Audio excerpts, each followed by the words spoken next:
Un cordial saludo, espero que se encuentren muy bien. Hoy tenemos una sesión más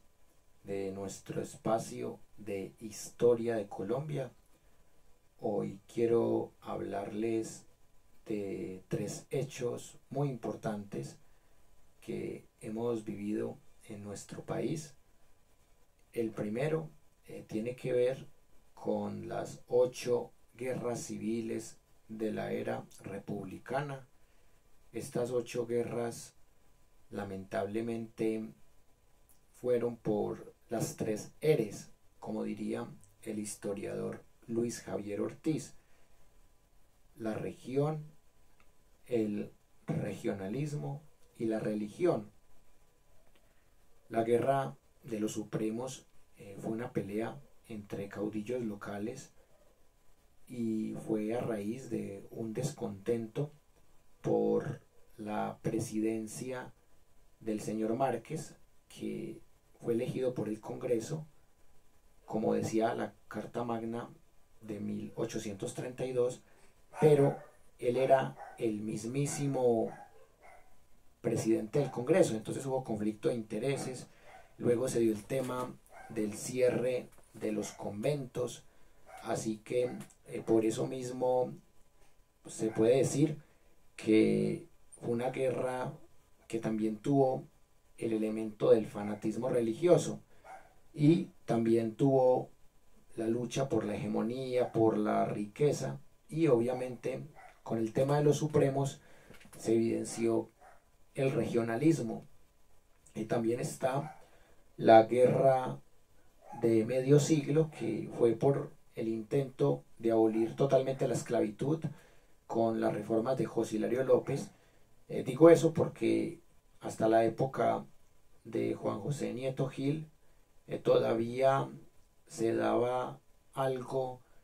de esclavitud con el primer presidente afro que tuvimos en Colombia.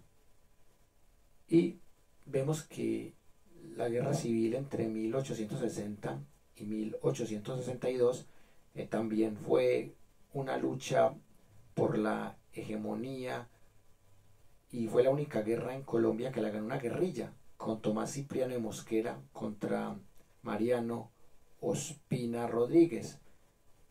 Y luego la guerra a las escuelas también fue por una educación laica o una educación católica, una guerra por religión, la guerra de la regeneración,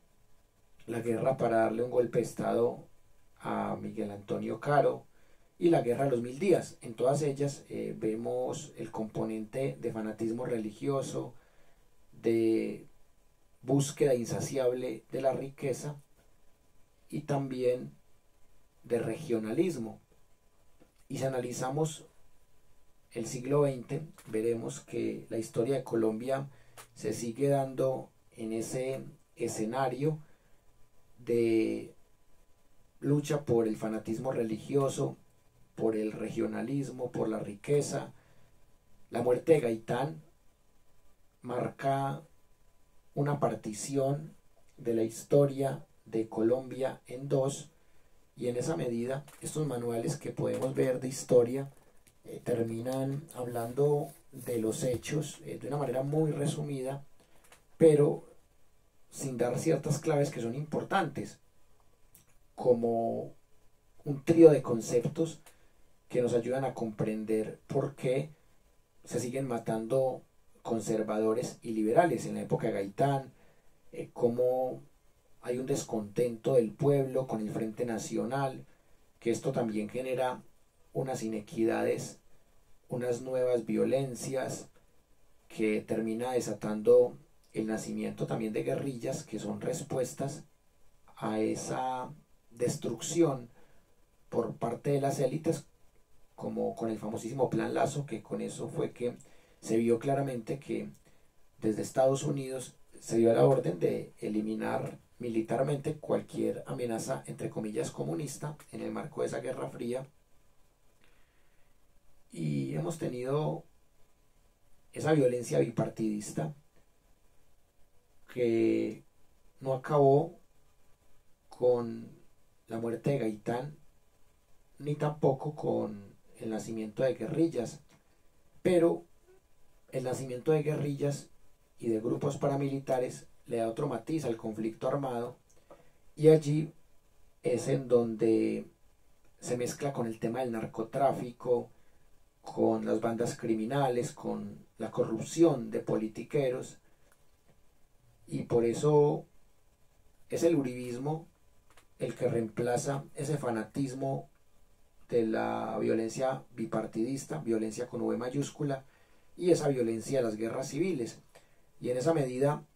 después de 20 años de gran influencia del uribismo, llega Gustavo Petro con una propuesta diferente,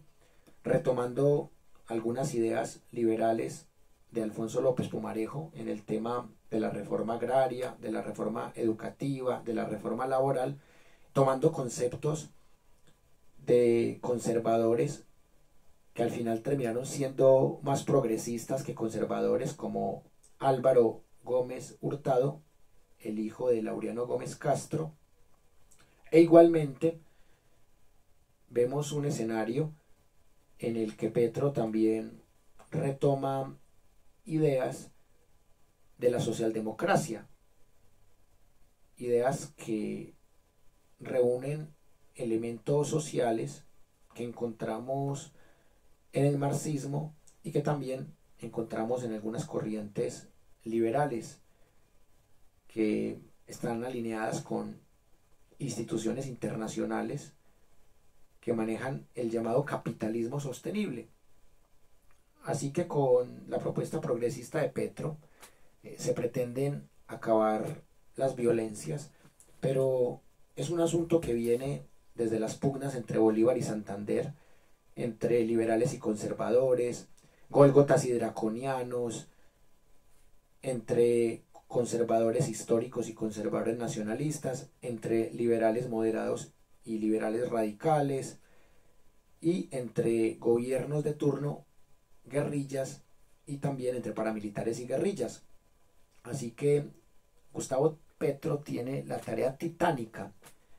de buscar una reconciliación en un proceso llamado de paz total, porque involucra actores diferentes de guerrillas, de paramilitares, de bandas criminales, y por eso el reto es grande. Y también es muy importante que en la Universidad Nómada sigamos haciendo este ejercicio de memoria histórica y seguir luchando por una sociedad